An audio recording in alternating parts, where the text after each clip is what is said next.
Ya, shalom, haleluya. Apapun yang terjadi, Yesus Kristus tetap Tuhan di atas segala Tuhan. Dan Raja di atas segala Raja. Karena tidak ada nama lain di bawah kolong langit. Ini yang diberikan kepada manusia yang olehnya kita dapat diselamatkan. Amin.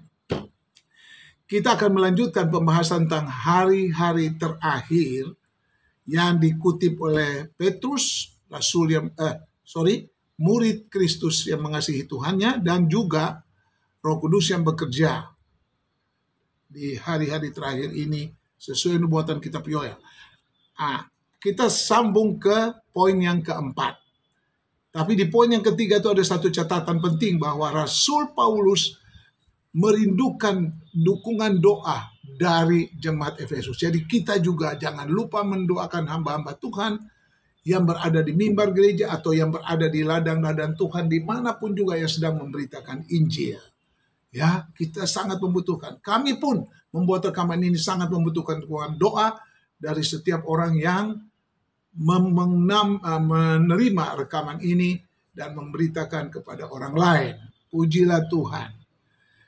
Poin yang keempat, hari-hari terakhir juga merupakan kesaksian yang memanggil setiap orang untuk bertobat, percaya kepada Kristus dan mengalami pencurahan Roh Kudus. Kisah Rasul 1 ayat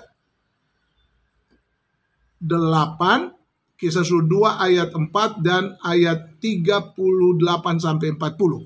Kisah Rasul 2 ayat 4 dan ayat 38 sampai 40. Dan poin kelima, bagian yang kelima, hari-hari terakhir ini akan berakhir ketika Kristus kembali. Semua aktivitas kekuatan si jahat juga akan berakhir dan berlakunya hari-hari murka Allah. Roma 2 ayat 5, yaitu hari yang besar dan mulia. Kisah Rasul 2 ayat 20-21.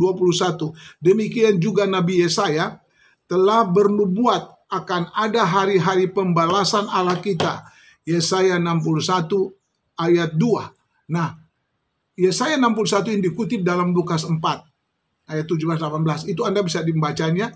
Tetapi tidak disebut hari pembalasan. Tapi waktu Yesus datang kembali, dia bukan lagi sebagai juru selamat, tetapi sebagai hakim untuk menghakimi orang yang menolak atau tidak mau percaya kepada Tuhan Yesus Kristus. Poin yang ke-6. Hari-hari terakhir berarti kita yang terlibat dalam pekabaran Injil sedang meresmikan kerajaan Allah yang kini datang dengan seluruh kekuatan dan kuasanya yang dahsyat. Sewaktu kita menghadapi peperangan rohani, penganiayaan oleh karena kebenaran, maka tidak ada yang mampu mengalahkan orang percaya yang sungguh dipenuhi oleh Roh Kudus.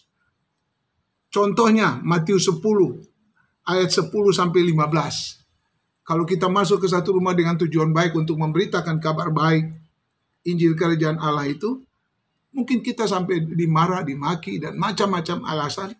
Tapi jangan takut, Roh Kudus akan terus menguatkan kita. Dan kalau dia tetap mengusir kita, kita bisa mengebaskan kakinya. Itu poin yang paling terakhir dan tidak perlu mengebaskan kaki kalau tidak dipimpin Roh Kudus. 1 Petrus 1 ayat 6 dan ke-7. Dan yang poin yang ke-7, hari-hari terakhir juga adalah kedatangan masa yang sukar. Mengapa demikian? Karena kejahatan akan marak di seluruh dunia. Akan begitu menjadi-jadi. Tidak bisa dikekang oleh aturan apapun juga. Runtuhnya standar moral dan bertambahnya orang percaya. Ada pertobatan orang-orang percaya.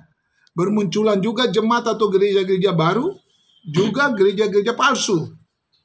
Rasul Paulus mengatakannya kepada Timotius anak rohaninya, 2 Timotius 4 ayat 1 dan 2, dan juga 2 Timotius 3 ayat 1. Nah, seluruh firman Tuhan yang dikutip ini, berdoa minta pimpinan Roh Kudus, dibaca, direnungkan, dan diceritakan bagi orang lain, sehingga kita juga dapat memberkati setiap orang.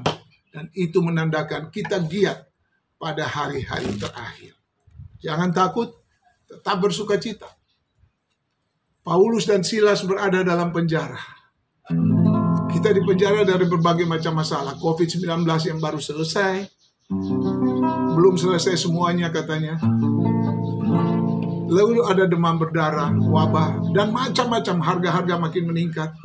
Tetap percaya, Tuhan Yesus tidak pernah meninggalkan kita. Dia Alfa dan Omega, yang awal dan yang akhir. Indah rencana Tuhan.